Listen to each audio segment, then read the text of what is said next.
প্রেম ভালোবাসা অনেক হয়েছে, এবার বিয়ের পালা। আমাদের দেশে চলে আসা বিয়ের রীতি সম্পর্কে আমরা সবাই জানি। বিশ্বের অন্যান্য দেশেও বিয়ে চলে আসা কিছু রীতি রয়েছে, মানে নিয়ম।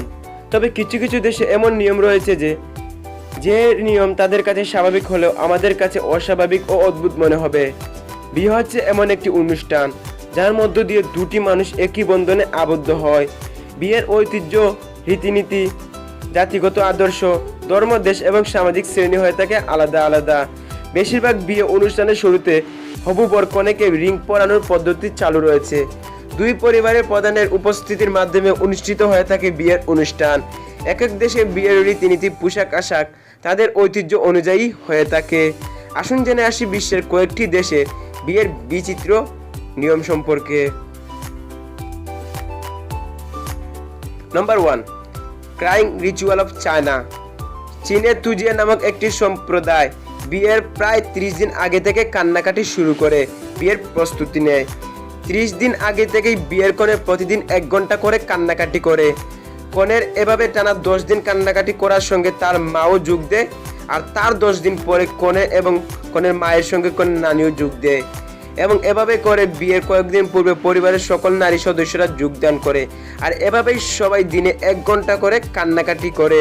আর এই কান্নাকাটি তাদের কাছে কোনো কষ্টের কান্না নয়, বরং এটা হচ্ছে গভীর ভালোবাসা আর খুশির কান্না। তারা সবাই একসঙ্গে গান গাওয়ার মতো সুর করে কান্না করে, যা অন্য কোনো সংস্কৃতির যে কোনো মানুষ শুনলে ভুল করে ভেবে বসতে পারে যে তারা হয়তো সমস্যারে গান গাইছে। নাম্বার 2, বর কনেকে গায়ে ময়লা ঢেলে দেওয়া। স্কটল্যান্ডে বর এবং কনের গায়ে ময়লা দিয়ে দেওয়া খুবই পুরনো একটা রীতি।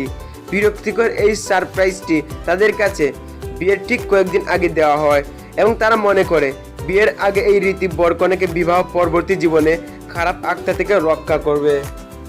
নাম্বার 3, কনেকে কিডন্যাপ করা। এটি খুবই উন্মাদ প্রকৃতির একটি নিয়ম যেটি বছরের পর বছর চলে আসছে।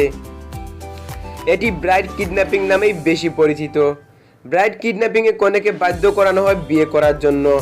রাস্তায় চলাফেরারত অবস্থায় পূর্বে ঠিক করা মেয়েটিকে তুলে নিয়ে যাওয়া হয় এবং তাকে কোনো একটি জায়গায় বা নির্দিষ্ট কক্ষে ততক্ষণ আটকে রাখা হয় যতক্ষণ না বরের পরিবার হতে কেউ এসে কনেকে স্ক্র্যাপ করিয়ে বিবাহ কার্য সম্পন্ন না করে। নাম্বার 4, বিয়েতে কনের কাপড় খুলে নেওয়ার রীতি। শুনতে একটু বাজে শোনালেও এটাই চীনের এক সম্প্রদায় যুগের পর যুগ ধরে করে আসছে। এখানে কোনো মেয়ের বিয়ে হলে বরের বন্ধুরা কনের কাপড় খুলে নেওয়ার চেষ্টা করে, আর বর চেষ্টা করে তার বন্ধুদের থেকে স্ত্রীকে বাঁচানোর। সবাই জানে যে এসব সমাজে একেবারেই গ্রহণযোগ্য নয়, আর তারাও ঠিক এটাই জানে, কিন্তু সেখানকার নারীরা এটা না চাইলেও তাদেরকে তা করতে হয়, কারণ এই অনুষ্ঠানে অংশগ্রহণ না করলে তারা মনে করে তাদের বৈবাহিক জীবন খুবই দ্রুতই ধ্বংস হয়ে যাবে। একদম শেষের দিকে চলে আসলাম। Number 5, kissing tradition of Sweden. না, এটা কোনোভাবে বর কনের রুমে মধ্যে একাকী বসে কিস করা না, বরং বিয়েতে আমন্ত্রিত পুরুষেরা চাইলে কনেকে কিস করতে পারবে। পক্ষান্তরে একই নিয়ম আমন্ত্রিত নারীদের ক্ষেত্রেও, তারা কিস করতে পারবে বরকে। সেখানকার নিয়ম অনুসারে এটাই তাদের বিয়ের রীতি। বিয়েতে যখন সব অতিথি চলে আসে তখন বর ও কনেকে চোখ বেঁধে বসিয়ে দেওয়া হয়, আর আমন্ত্রিত পুরুষ ও নারী অতিথিরা একে একে গিয়ে বর ও কনেকে কিস করে আসে। এক দেশের রীতিনীতি অন্য দেশে অদ্ভুত লাগবে, এটাই স্বাভাবিক, কিন্তু বাবার বিষয় এটা যে কোন দেশে বিয়ের রীতিনীতি সব দেশে থেকে অদ্ভুত। কমেন্ট করে জানাতে ভুলবেন না বিয়ের এই রীতিনীতিগুলোর মধ্যে কোনটি আপনার কাছে সবচেয়ে অদ্ভুত লেগেছে।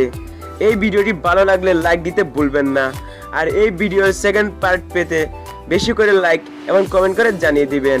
আর এইরকম আরও অজানা রহস্যময় এবং ইন্টারেস্টিং ভিডিও পেতে এই চ্যানেলটি সাবস্ক্রাইব করে আমাদের সাথেই থাকুন।